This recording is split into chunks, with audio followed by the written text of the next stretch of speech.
Alrighty, guys. Sorry about that. I'm trying to get myself set. Caitlin, welcome back. Yeah, it's good. It's been a crazy week, from last week we did the interview Oh yeah. till now, but things are good. Yeah. Let's talk a little baseball though, because you were at the Let's Yankee talk some game last baseball. I night. was at the Yankee game. Is my mic up, by the way? Because I can't hear if I'm in here or not. Yeah. I also am like, my sinuses are getting a little. All right. Yeah, you sound good though. Yeah. Let's talk baseball. Well, it's coming down to a close. I mean, I know season's almost over. I can't believe it. I can't believe we're already almost close to October already. That's kind of. I mean, where did September go? I don't know. That was my question. It's like if exactly if somebody finds September, could you bring it back? If someone found September, can you please let me know where it went? I want it back. I want summer back, really, because that's when baseball is just, getting ready to go and just like full force, full-fledged, just right into it. But I don't know what we should start with baseball, though. I mean, I think we should maybe start. I don't know if we should start with the standings or start with the sad news first. I think we'll start with the sad news first, only because that happened a little while ago.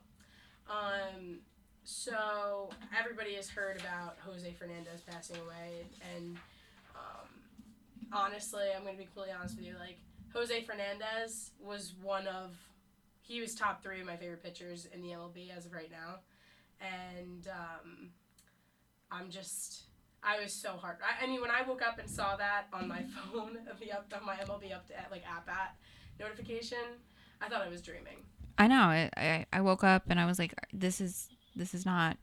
No. This can't be. He's 24, so it's exactly. It was extraordinarily devastating. Oh, it was such a tragedy. Such a tragedy. And him and. So what exactly were they doing on this boat, though? That's what I'm. What were they doing? I mean, I understand you're 24 years old. I mean, we're 20, we're 21. You know what I mean? Like, we want to have fun too and everything, but like, you have a game the next day. He said what are you doing on a boat? He said he wanted to relax. I understand that, but at the same time, there's so many other things you can do to relax. I mean, and instead of going on a boat and you can't see where you're going on the ocean, like, well, what are you doing? And he left his pregnant girlfriend, so I feel horrible for her. And his last Instagram post was of her, right? Wasn't it? Yeah, I think so. He was just talking about how lucky he is to have her and all that. But I mean, I have some stats, of course. I'm a big stat person. But he was born July 31st in 1992, and of course he just recently passed on September 25th.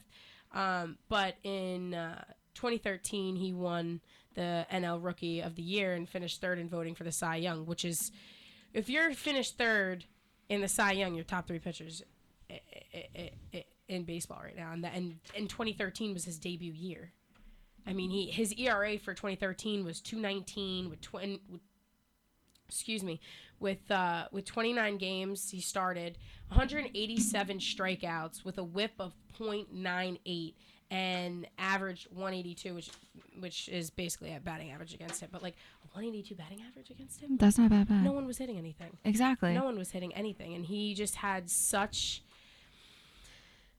a presence on the mound. It was just as though you had to stop and watch him. I know. I know Yasiel Puig put something up saying, he goes, I know you love to strike me out, but he was like, I'm really going to miss that camaraderie. And he was like, I know I watched ESPN on Sunday after my class was over, and none of the pitchers on any of the other teams could comment. They were just so upset. No.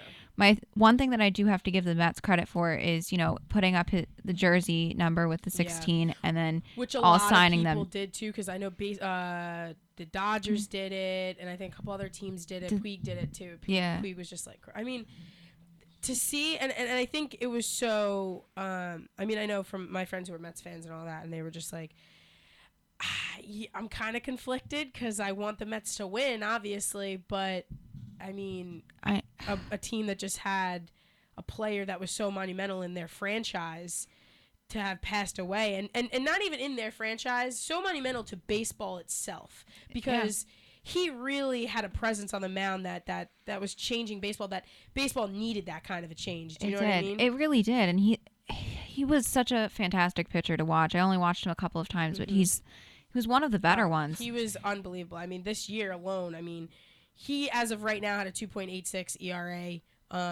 which is, everybody knows, is towards the end of the season to have a 2.86 ERA is pretty good. Yeah. And 16 wins with 253 strikeouts and a 1.12 WHIP. That's incredible.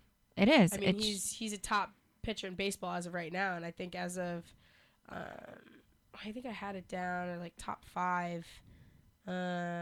Yeah.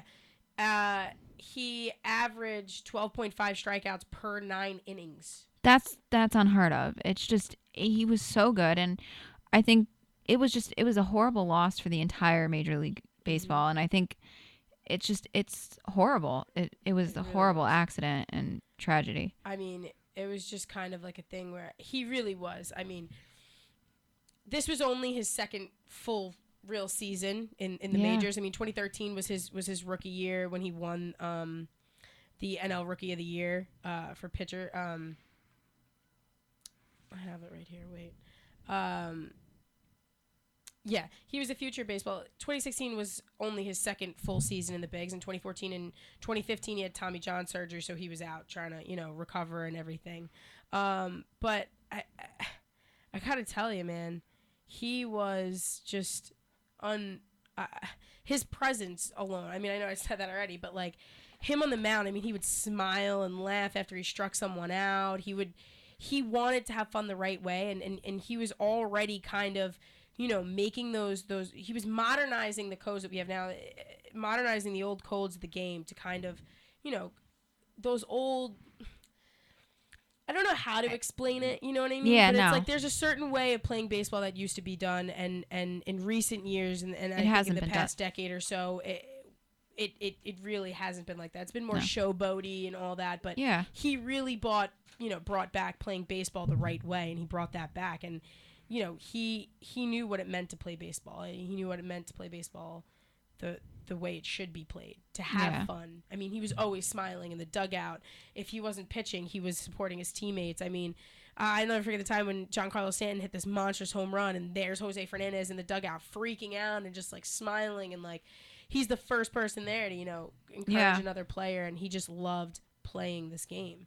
And it's weird that as though he came here, from Cuba, Santa Clara, Cuba, saved his mom from drowning. Yeah, which when I heard that story, I was like, that hurt me. And then him dying in a boating accident, right? I was like, it was like a full circle. Right? I was like, this cannot be true. I was like, you came here in a boat and you left here on a boat. Yeah, in a way, he really did. I mean, it's the ocean took him. He came here from the ocean, and the ocean took him away.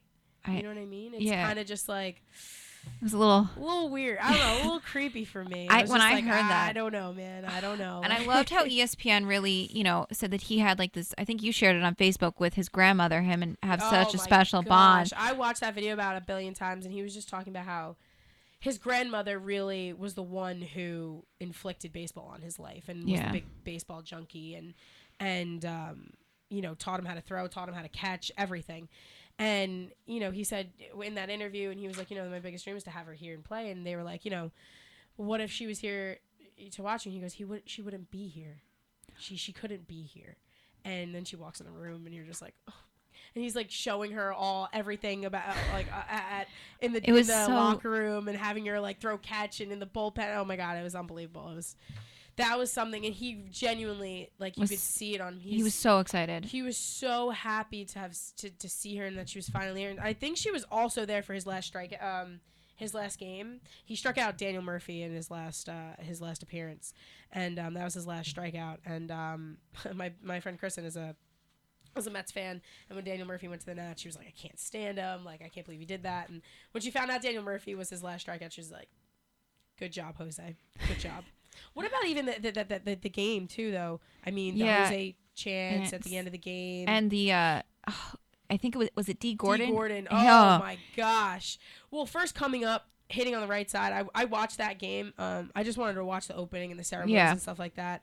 And when D. Gordon came up and was on the right side, I go, what is he doing? He doesn't hit on the right side. He's a left. Like, what's going on? And then he was, taking that right side for Jose Fernandez, who was a righty hitter, and then he hit that home run. His first home run of the entire season. And he said like that. I'm getting chills just thinking about it. I know, you and me both. And it's just like. And he said after, he said it was like, that was like one of the best moments in his life because he doesn't have kids and he felt like it was just such a special moment for him. Yep. And I think he told his teammates too, he was like, if you don't believe in God, now's the time because I haven't hit a home run and that was my first home run and that had to be season, someone to help me out, so I think it was definitely Jose Fernandez up there. I think so. Kind of having a little laugh up there saying, you want to know, you haven't hit one this whole season, so I'll help you out, Exactly. Oh man, it was just, I don't think baseball will ever really truly be the same, to be completely honest. I mean, to have a player that monumental that was on the road to breaking records and being a Hall of Famer. And going to Cooperstown, I mean. Oh, yeah, 100%. I mean, it's just, it really is devastating for baseball. Not just for the Marlins organization and their fan base and their city, but I think for all of baseball. I mean, coming from me, I'm a Yankees fan, but same here. Jose Fernandez is top 3 pitchers for me. So I definitely think so. I loved watching him be on that mound, and to know that I will never watch another game of him pitching, and to know that I'll never get another update on my phone and a notification about him is very upsetting to me. It definitely is. But I think when we come back, we're going to talk a little bit more about the playoff races. On a happier note, we're going to talk about a little bit more of playoff races, and we will be back in about a couple minutes. Sounds good. This is WI.